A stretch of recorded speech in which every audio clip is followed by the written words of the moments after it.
صدق يا او لا تصدق يا فوزي لقجا يا دين جد جد جد الرب الزين تاعكم يا يقصف ولا يبالي. حسب جريدة وين لقجا يجهز خطة جديدة، خطة ما نهضروش عليها، لان السنغال خرجوا بكومونيكي كما تعرفوا غادي يلتجئوا للطاس يعني باش يطعنوا في الحكم ديال الاستئناف. لقجع قال ماشي مشكل الدنيا هانيه فوالا يمشي وحنا رانا رابحين حسب القانون 82 84. الماده 5 الحكم كانت عليه ضغوطات، كان بغى يوقف الماتش بصح كان عليه ضغوطات، ما كان لا خوفون ولا هم يحزنون. ناضوا السنغاليين قال لك داروا مي اون ديمور لا كاف دو سسبوندر ليكزيكسيون دو سات ديسيزيون. ناضوا السنغال داروا الطعن والتوقيف ديال داروا الطعن يعني علقوا التنفيذ ديال حكم الاستئناف حتى صدور الحكم ديال الطاس. يا اخوان ديالي القجع يا زيد لهم في الدوسي. تعرف شنو زاد لهم القجع في الدوسي؟ فوزي القجع يطالب باستبعاد السنغال من كاس افريقيا القادمه. هي تكلخت عليهم غتمشي لهم لا كوب وغادي يزيدوا ما يلعبوش 2026.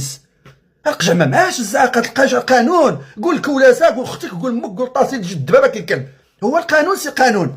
يوم يسمعوا الاخبار ان كادر دو لا سيليكسيون سونغاليز بري ا جيست فور بور ابيزي لي طونسيون. خرجوا لي كادر الان يا دينك حسب افتر فود هذه ار ام سي ديال فرنسا، حسب المصادر ديالها دي كادر ديال السنغالي بغاو يابيزيو، بغاو يعني باش يرجعوا الامور الى مجاريها، راهم يحاولوا يتفاوضوا مع المغرب فوالا ما يشكونش ترونت. وزيد كذلك لو ميساج تري فور دي دريسا كاي، هذا لاعب سنغالي بري لي روندر لي ميداي au Maroc pour apaiser les tensions. حتى لاعب من اللاعبين ديال المنتخب السنغالي قال لك انايا مستعد لاسترجاع الميداليه الذهبيه. القجع ما معاش الزعاقه يا جدكم، يا المقجع القجع رقص لكم الوحيد، يا القجع العالم كيتكلم عليه ماشي بالرشوه ولا كنت كتقول كل الاوهام اللي كتوهموا عباد الله واستحمار الشعوب. هذاك استحمار الشعوب ديالكم وهذوك لي جينيرو ديالكم في لباس الصحافه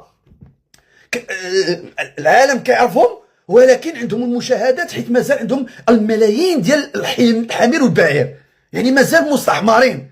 ملي كتمشي للصحف والراي العام الاوروبي او الاسيوي او الخليج كتلقى عكس ذلك، تلقى يعني غير تونس لاعب تونسي تونس ديال المنتخب التونسي غادي ندير لكم واحد الفيديو اخر عاود شوف واش قالوا.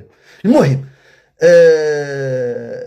كولاسه اليهود بغيتو تقولوا اللي تقولوا فوالا، لانهم صاي رباوكم داروا لكم غسل الدماغ، داروا لكم لافاج دو سيرفو يا جدكم. صاي ما كاين الان غير العصير يا جدكم، والعصير ماشي باللب، العصير بالقشور. الان القجع مع العصير بالقشور، ما كاينش